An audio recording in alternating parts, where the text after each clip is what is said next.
Okay, there we go. So, guys, the absolute fundamental, or the one thing I didn't show you, maybe I'll do that while I'm here. I didn't tell you the other day, but in your workbook for Unit 3, I did do this this review section, where by review what I mean is I went to the public mock exam for external and I took all the questions that have to do with the Unit 3 topics, and they will be at the back of your workbook. So we're probably going to do like a week where we'll just work through these questions together. Should be so fun. I was hoping that the workbooks might be out today, but obviously it hasn't got the printing done yet, so hopefully tomorrow. It just depends, because it's a particular teacher aide basically has the big printing. It's like their job to do, so, and they're not here all the time, so if like 10 people have put in like assessment to be printed, and then these are like the 11th thing in the queue, it might take a couple of days or might take a week or two depending. Mr. Todd said it's all been sent through, so we're just waiting on the actual printing. Anyway, so at the back of it we have all of these questions that are to do with will be pretty good revision for your exam anyway. Where were we? Integration. So the big thing where people go wrong in integration is they don't know what they're doing. That's probably true in all maths, but when I say they don't know what they're doing, I more mean they don't know why they're doing something. So if I gave you this, so I don't know, let's go from 0 to 3 and make it simple dx. What is that telling you to do? It's telling you to integrate between the bounds. When you integrate that between the bounds, it'll be some number. Let's say it's 28. It won't be, but let's say the answer was 28. What does 28 mean? The area. Yeah, under the function, between 0 and 3. And what's on the bottom? The x-axis. So basically this is telling you the area, I don't know what that function would look like that. From 0 to 3. It's basically asking you to find this area here. And that's all integration essentially does in terms of practicality. Like, it finds you the area under a curve. But it also happens to have another, I know I just said it's the main thing it does is that, but it has another thing. What is the opposite of integration? Derivatives. The derivatives. And what does a derivative find you? The rate of change.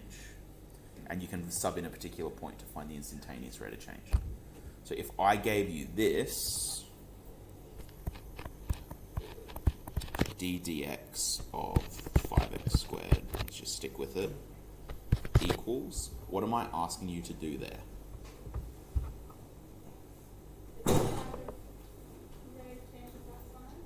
Yeah, what is the... Is it like the slope? Yeah, the slope. If I said evaluate at x equals 3, that would be the instantaneous rate of change at 3, but this is the... Sorry? No, opposite, that's differentiating. So, okay, I think this is worth doing. So let's say derivatives.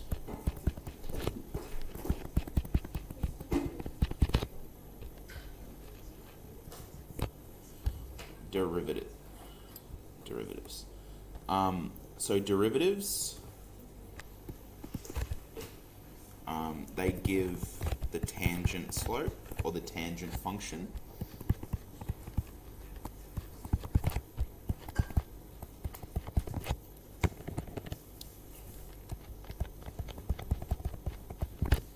Derivatives give the tangent function. They can be used to find the IROC, the instantaneous rate of change. That's one other thing I wanted to say with them.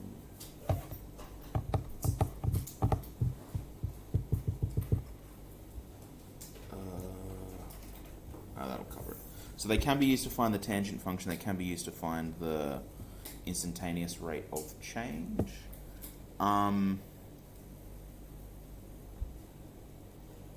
This is where this is what I really want to make clear. If I said to you,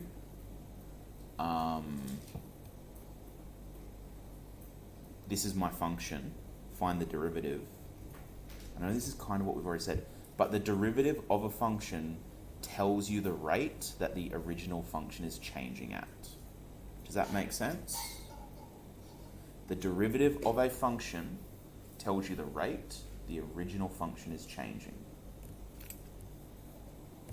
So that's what the tangent function does. It gives the rate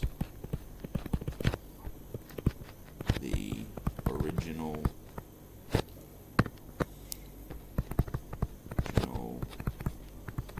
function changes at.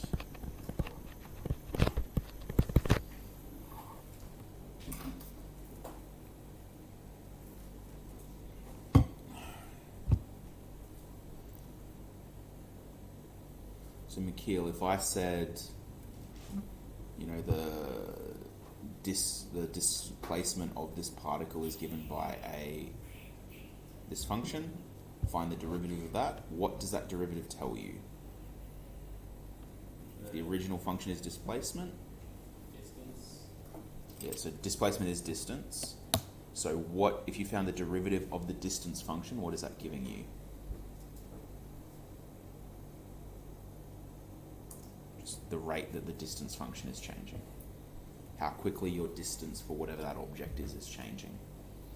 If I gave you a function that was the profits of a company, and I got you to differentiate it, what is that going to give you when you differentiate the profit function?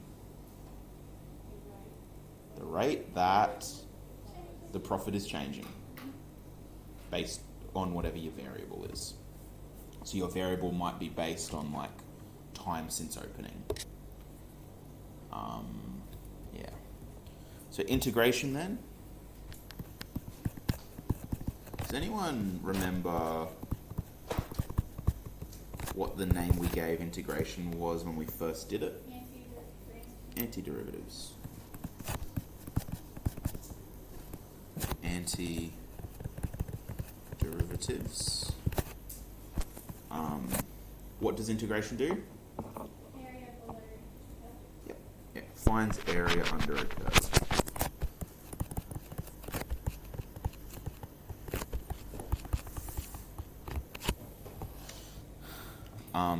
For both derivatives and integration, I'm not going to go into it, but there are quite a lot of individual rules you need to remember.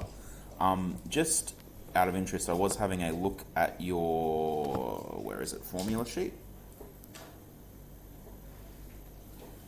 There we go. I wonder if we were doing the Pythagorean identity last time we looked at this. Calculus, there we are. So guys, on our calculus list, on that left-hand side, what are these rules to do with? Yep. These are all differentiation. On my right-hand side, what are all of those rules to do with? Integration. Yep.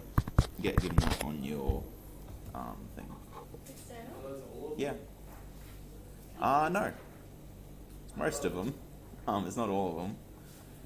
Looking there, the integration rule doesn't have the... Oh no, I tell a lie. I was looking at the top, I forgot that down the bottom it has chain rule, product rule, and quotient rule.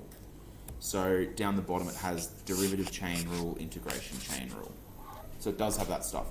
However, I would expect for you guys, because we haven't used the language of dy, du, and du, dx, that's probably going to look like another language to you.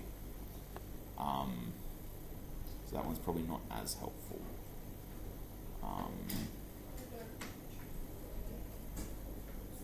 But most of the stuff is there for calculus. If we just have a look, do they have ln? Yeah, the integral of 1 over x is ln x. The derivative of ln x is 1 over x. Yeah. So you do have that information. There should be another page. Where's my other page? Oh, it's all the way down here.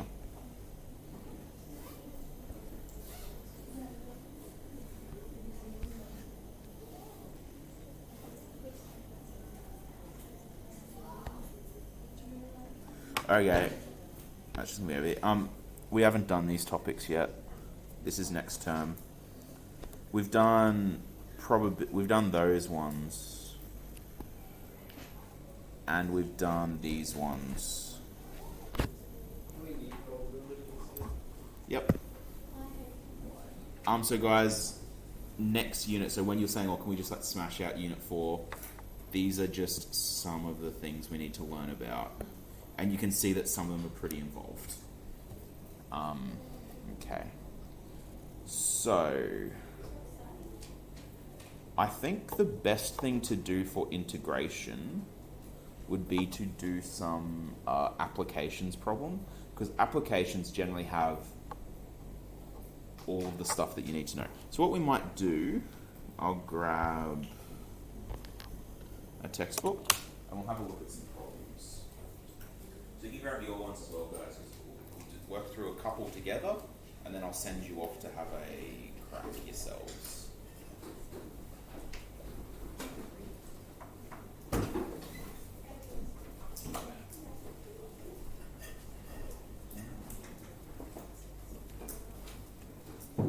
Maybe we'll do the review of chapter 2. Now we'll do page 402. 402.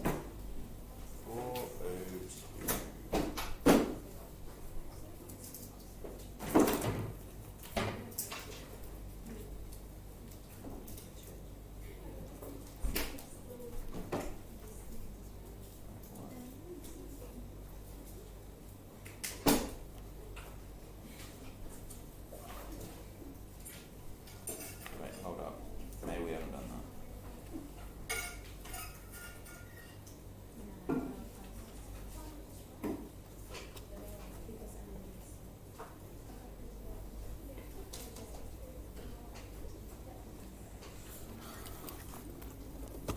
Okay.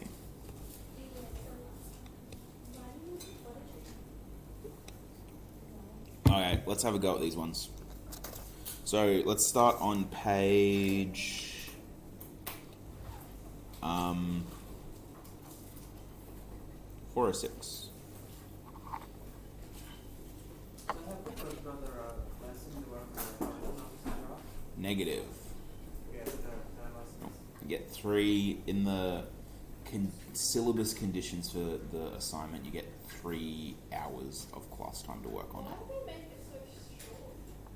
Yeah, it's a bit upsetting, especially when you look at I'm looking at what the ancient history kids are doing at the moment, and they have to be fair, it's a research assignment, but it's literally 5 weeks of class time where it's just working on the assignment. Oh, Yeah, so I just don't have to plan lessons for 5 weeks. It's pretty great for me, but yeah. Yeah, and a couple of people have sent me theirs already. I haven't had a chance to look at them yet, though. Not the Friday after, but the Friday after that. So, your final will be due not tomorrow, but 2 weeks from tomorrow. Yes.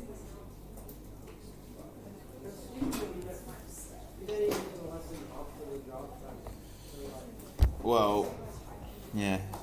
To be fair though, your draft should mostly be fixing up stuff on your report. just like cover it with surf when you Okay. So guys, I just had a moment where I looked at this, and some of these questions are asking you to find the average value of a function. Yes, Luca. I think I said I will drop down for 5 or 10 minutes, but I got other stuff I got to take care of this Savo. But yeah, I will be. Yeah, I will be stuck here till 5 o'clock today. I don't think I'll go home. Or till 6 o'clock, because at 5 o'clock parents start coming. I hope parents don't want to talk to me. Okay, guys, yeah, like I was saying, I got super confused when I looked at those questions. I'm like, what? It's talking about the average value of a function.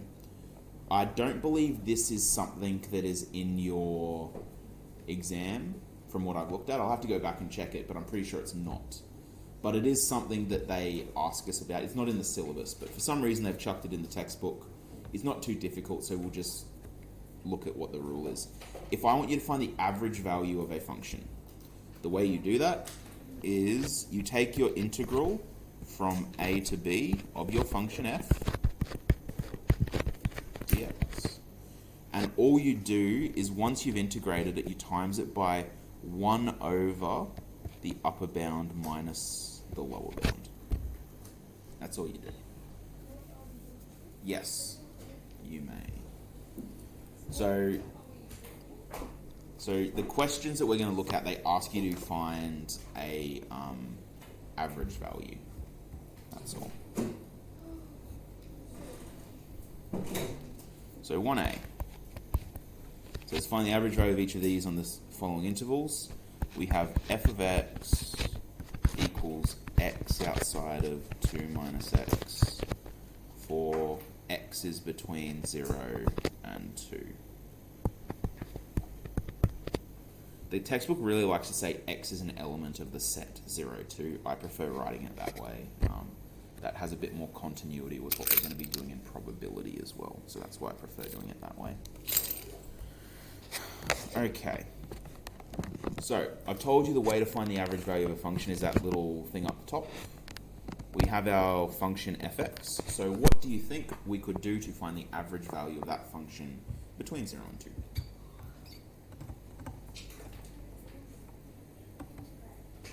Integrate it. Yep, that's it. Does that function look easy to integrate? Reasonably. Are there any tricks we'd have to pull to integrate it? What rule would we use to integrate it?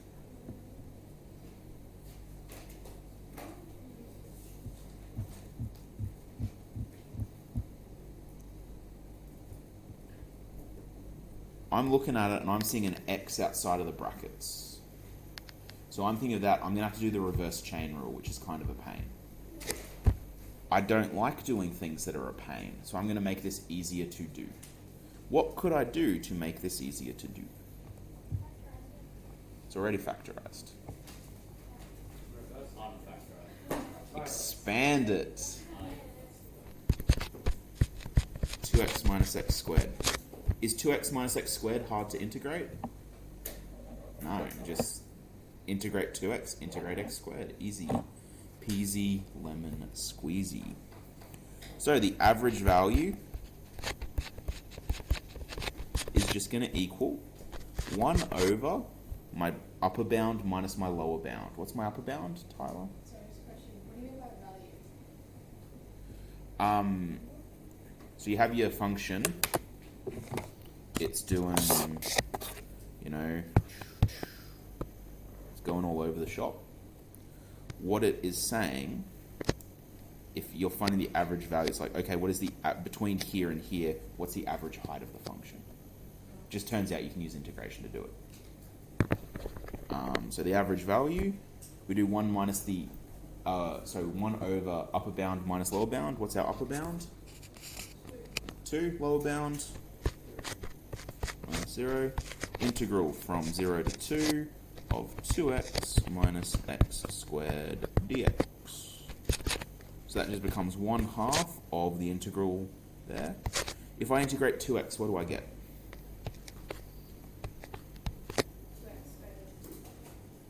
2x Over 2. So then the 2x, the 2 and the over 2 cancel, and we get left with x squared. What about when we integrate minus x squared? Minus x cubed on 3. Oh, sorry, I should probably go big screen for this. Okay, now all I need to do is solve that.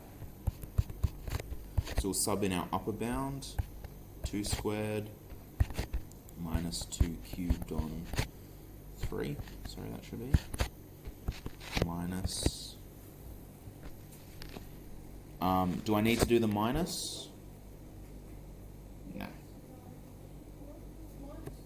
Because we minus away the lower bound. And what's our lower bound? 0. Is there going to be anything left over when I sub in 0? Do be careful. Sometimes there is. Sometimes there will be something left over when you sub in 0. But in this case, x squared is 0. 0 divided by 3 is 0. So we don't need to do that final one. So all we need to do is a half of 2 squared minus 2 cubed by 3. So that ends up being a half times 4 minus 8 thirds. 4 minus 8 thirds, we're going to have to do bloody, what's it called? Get them into similar fractions. So that will be 1 half. By the way, I'm doing this a really long way. You don't have to do it. If you can figure out the answer, you can do it quicker than this. To get 4 over 3, you times it by 3, divide by 3. 12 over 3 minus 8 over 3. So you end up with 1 half times 4 thirds. What's a half of 4 thirds? 2 thirds. What's the average value of your function 2x minus x squared? 2 thirds. At least between 0 and 2, the average value is 2 thirds. Units. Because we're talking about the average value here. Because we've done that bit at the beginning, it's no longer an area. We feeling alright with that, guys? Yeah. Cool. Yep.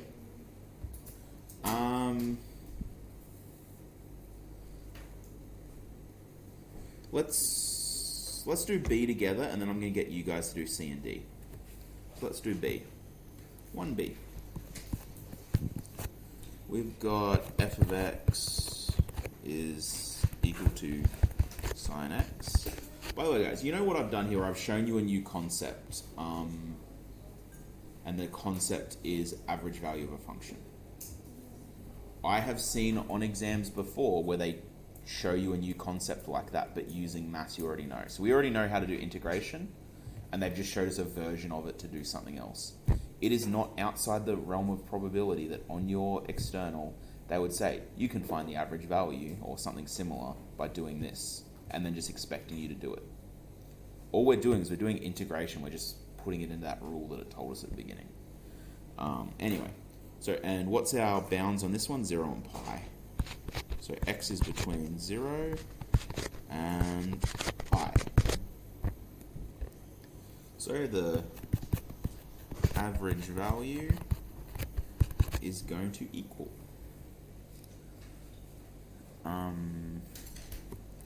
1 over, what's my upper value? Pi minus 0 from 0 to pi of sine x dx. What is the integral of sine?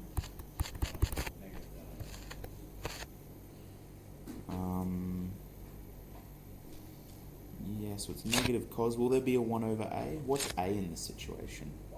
1. So it's just negative cos. Oh, sorry, I shouldn't have my integral symbol. I've already integrated. Minus cos x. And we're doing that from 0 to pi. So this is going to be an example where subbing in at 0 does not equal 0. What is cos equal to at a degree of pi? Think about your unit circle. Does cos start at 1 or 0? Cos is your length, so it starts at 0. Oh, sorry, it starts at 1. 0. It starts at 1. It goes at 90 degrees, or at pi on 2, it goes to 0. And then at pi radians, it would be at... not at 0 anymore. Negative 1. So if you sub pi into cos, you get negative 1. So in that first bracket, we're going to have negative 1. positive 1 in the end. I'll go a step back. So we did minus cos of pi.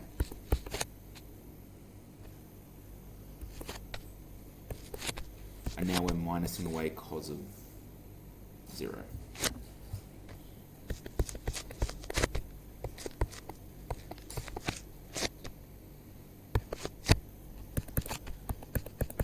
Over pi. So we said that negative cos pi is negative 1. So negative cos pi must be positive 1. Okay, what is cos equal to at 0? Positive 1. So what's negative cos equal to at 0? Negative 1.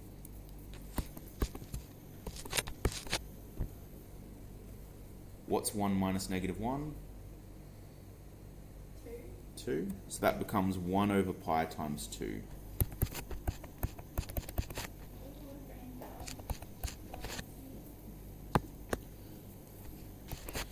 By the way, guys, once again, another really common trick in exams.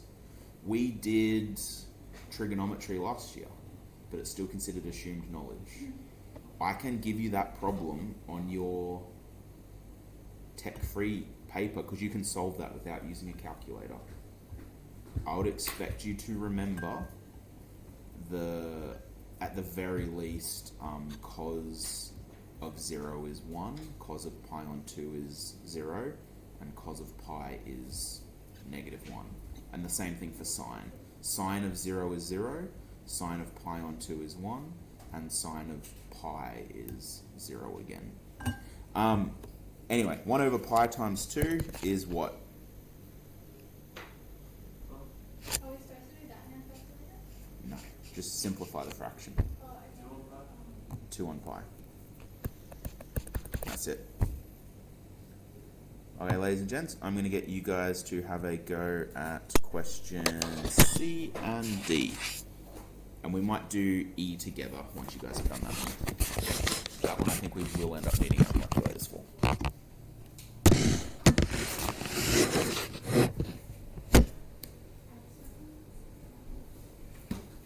So C and D are both so D's tricky. I want to see how you guys go on that. C and D are both trick ones.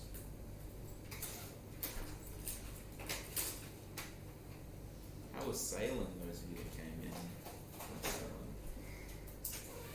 It was good. I was hoping you'd say it was terrible. No, Sinead was terrible. She said it was great sitting on the beach with attitude.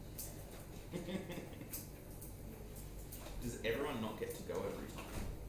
I just like thought we were going for 2 sailors. And yeah. Does the school do that, or is there a club that like supplies No, this stuff? there's How many people to a boat? 2. Oh, yeah, that's pretty rough. And there's like 2 classes, 2 full classes with like 40 kids. So only like more than 8 got to go today. And you guys came like half an hour late. Yeah. Is it like assessment or? Oh, it's like no, every lesson we go. It's actual crack in it. So we just get marked for that. Yeah, you're right. She's angry.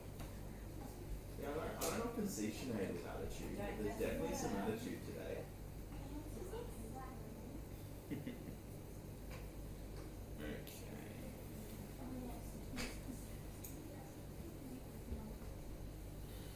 Yes!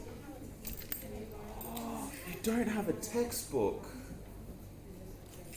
It's probably the one I did take this from the front, so it was also Ferguson's. Actually, my textbook's at home at the moment. I was doing some homework. Sure.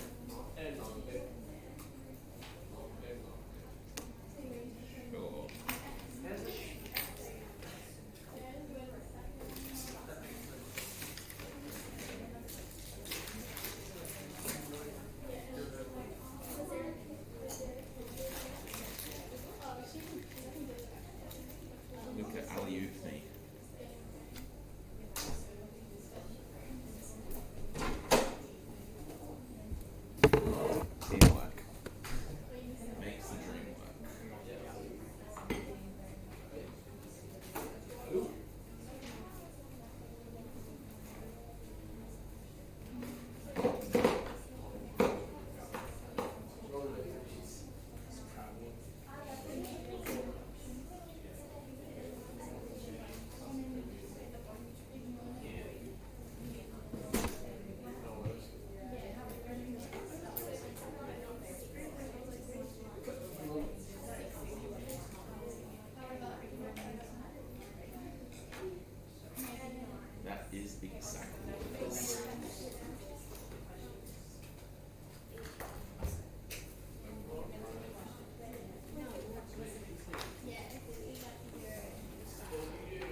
Guys, don't solve these in your graphics calculators. Leave it as an exact answer like 2 over pi.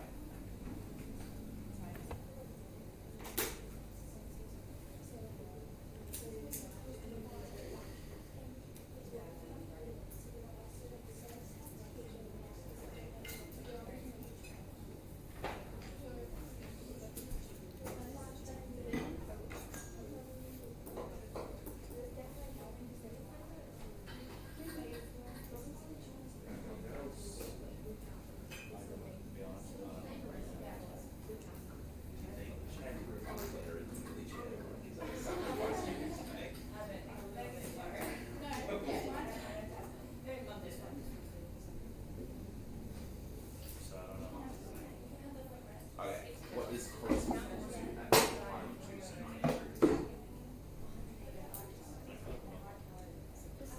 Cos is your length. So at 0 is its maximum length. As it moves up the circle, the length gets bigger or smaller.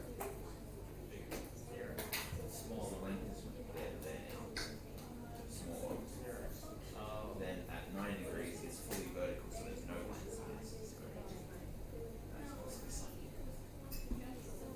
So cos of final 2 is equal to 0. And then what's cos of 0? So 0 minus negative 1.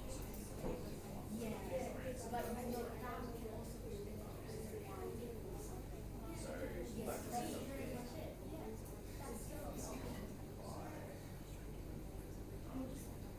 why is it all 1 minus 1 divided by pi on 2.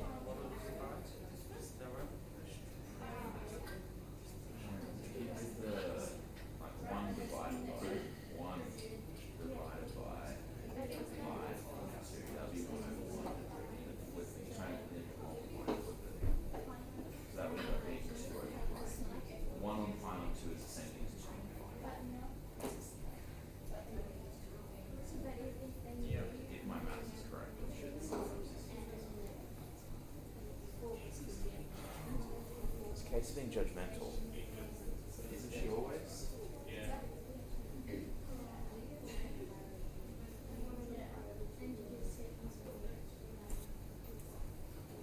I'll give you another 2 minutes on those ones, guys. You two used to be friends. Like, what is this? Frenemies.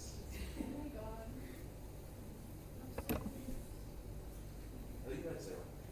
So, like, Tyler or something. Do you know why you're confused, Luca?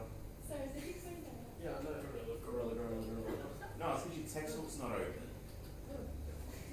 Of course you're confused. Of course you're confused. You don't know what you're doing. I know the process. What were you doing when we just talked through the entire process twice? Staring at the screen, not understanding it. Okay, so when you won't understand, you think maybe like, oh, I should ask a question now. Too many.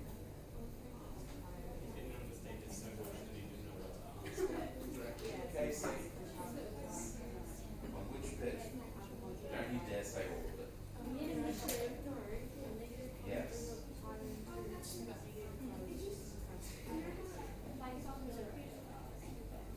Yes. V equals 20t.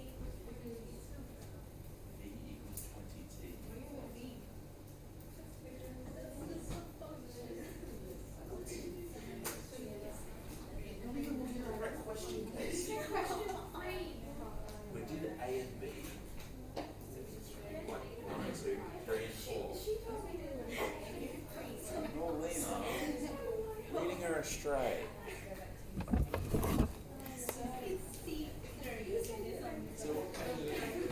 Yes. Tyler.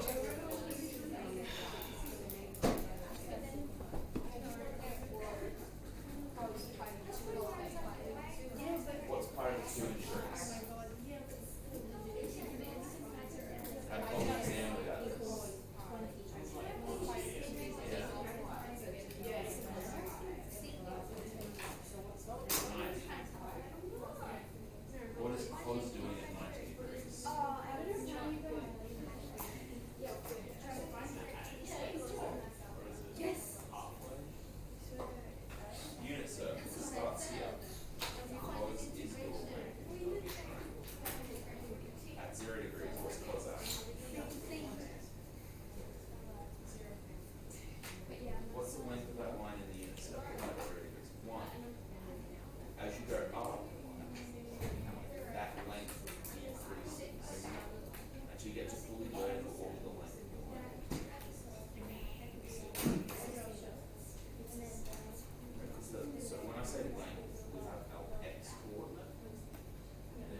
We're going to go through D because it's sneaky.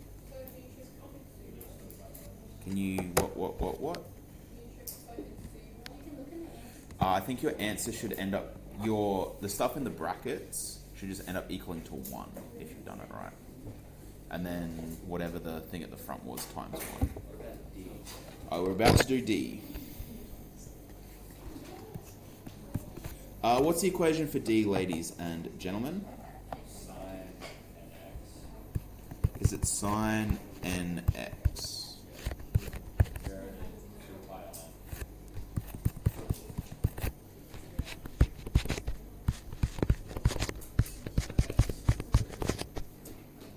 Huh? your greater than. Oh yeah, zeros. Well, x is greater than or equal to 0 is. It's like you write 0 short backwards to x.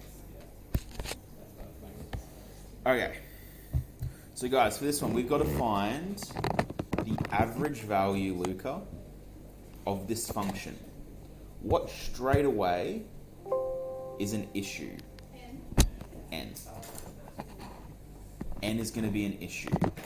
Do we need to know the value of n though to integrate? No.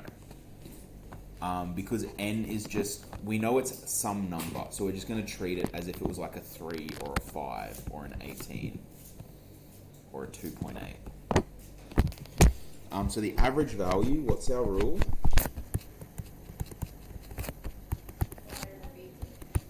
One over upper minus lower of lower upper fx dx. So that's our rule. So let's sub into our rule. It'll be 1 over our upper value minus our lower value. Our upper value is 2 pi on n. Our lower value is 0. So it'll just be 2 pi on n. In our brackets, it will be from 0 to 2 pi on n sine nx dx. Okay, I'm going to do some shifting around at the beginning. If we divide something by a fraction, how do we divide by a fraction? Multiply the reciprocal. So this one ends up equaling 1 divided by 2 pi on n, which is going to equal 1 times n over 2 pi, which equals n over 2 pi. I'm just doing this ahead of my other stuff that I'm going to do. So that 1 over 2 pi over n ends up being 1 n over 2 pi. I don't know how that's going to help us, but I think it will in the end. I think stuff's going to cancel out. I haven't done this question, so I'm going into this. I don't have a plan. I just have things that I'm going to do. And in my head, I think that stuff's going to cancel. That's my honest hope. We'll see how we go. Right. So when we integrate sine, what do we get? Negative cos. So we're going to end up with negative cos r. Now, previously we've just had cos of x. This time we have nx. Does anything happen with that n?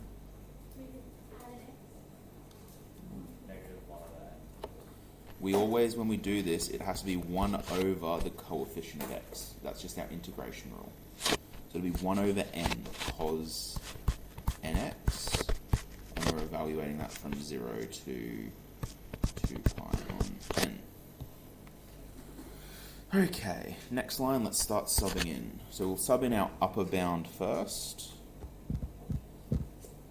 We have negative 1 over n cos, and I'm going to replace x with 2 pi over n.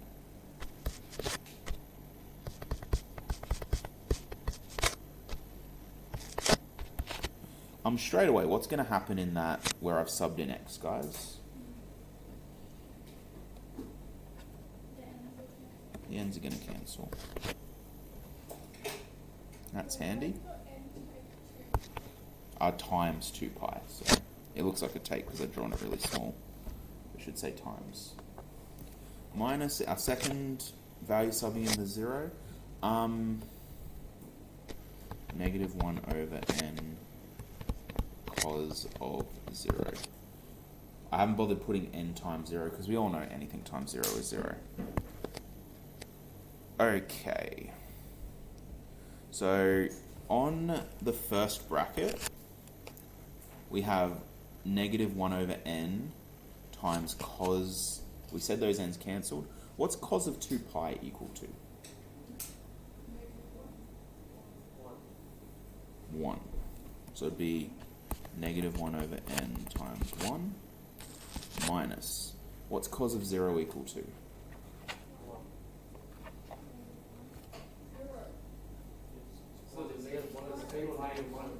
Cos of 0 is equal to positive 1. Because we have a negative in our equation, it's going to be ending up being Supposed to be negative 1 over n or negative 1 over 2. negative 1 over n or negative what? You wrote negative 1 over 2 while saying negative 1 over n. Oh yeah, so that one should be n. My apologies.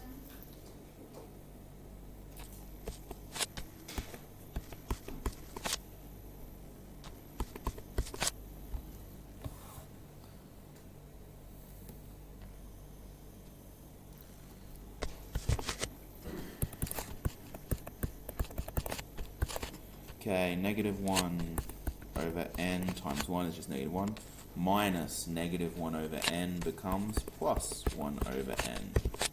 What's negative 1 over n plus 1 over n? 0.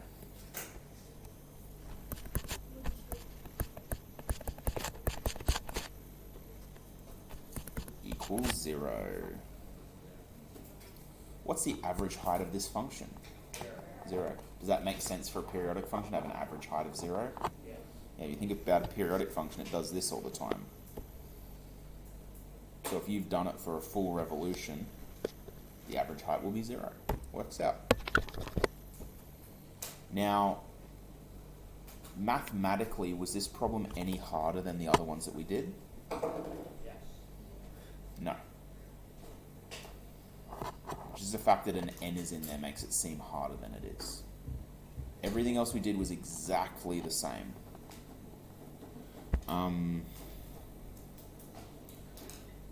I was going to go through the next one. I don't think we'll have time because we only have... Oh, we got 7 minutes. We'll go through the next one really quick.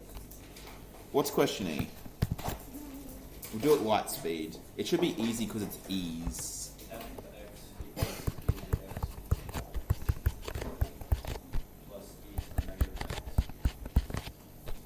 And its balance is negative 2.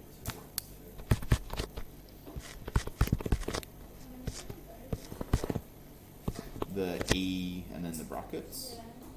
So that's set notation. So the E means element. So X is an element of the set, and the set is from negative 2 to 2. So it's the exact same. What I've said here, that's a different way of writing it. I prefer it this way. I think it's a lot clearer what it means here. Sometimes, I think especially in specialists, they use set notation a lot more. You need to use that kind of notation when you're doing mathematical proofs. We don't really do proofs in methods, so I don't use that notation with you guys. I find it just be confusing. Okay, let's do this. So the average value equals 1 over upper bound 2 minus the lower bound negative 2. Integral from negative 2 to 2 of e to the x plus e to the negative x dx. 2 minus negative 2 is 4. Let's integrate e to the x. What is it? E to the x. Let's integrate e to the negative x. No. Almost. Negative e to the negative x. Because the coefficient of the x drops down. What's the coefficient of x? Negative 1. So the negative 1 drops down. And that's going from negative 2 to 2. So we end up with 1/4 of e squared minus e negative 2 minus e to the negative 2 minus e to the positive 2, because negative 2 subbed into negative x will become positive. Okay, I'm just going to expand out the brackets. We have e squared minus e to the negative 2. If I minus that, if I take that minus and expand it through the brackets, I'm going to get minus e to the negative 2 plus e squared, which I can simplify to be 2e squared minus 2e negative 2. You happy with how I've collected those like terms? Yep, and then we can just put that on top of the fraction. So all of this is over 4, 2e squared minus 2e negative 2. And I can actually cancel a factor of 2 in each thing, which gives us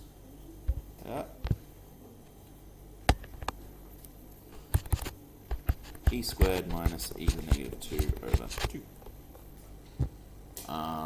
And off the top of my head, there's no easier way to simplify that, so I'm going to say that's done. Can you not, like, move the negative from the power somewhere? You'd have to split the fraction. Like, you could do that. I was thinking about that, but you'd have to split the fraction into 2, so you'd end up with e squared over 2 minus e negative 2 over 2, which would end up being e2 over 2 minus 1 over 2e squared. But that's not really any simpler than what we had above, so there's not much point to doing it.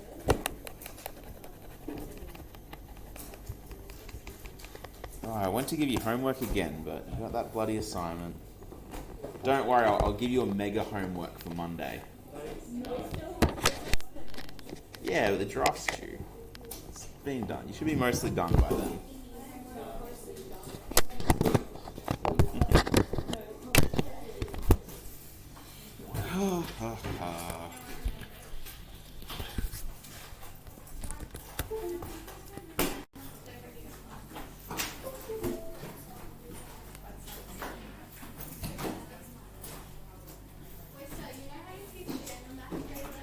Yes. Methods. I don't know. Year 12s are generally, like, regardless of the subject, year 12s are generally better than year 11s. So last year, You're more like adults than you. last year you taught year 12 general. It's hard to say because you're very different classes. The year 12 class was probably more work teaching-wise, if that makes sense.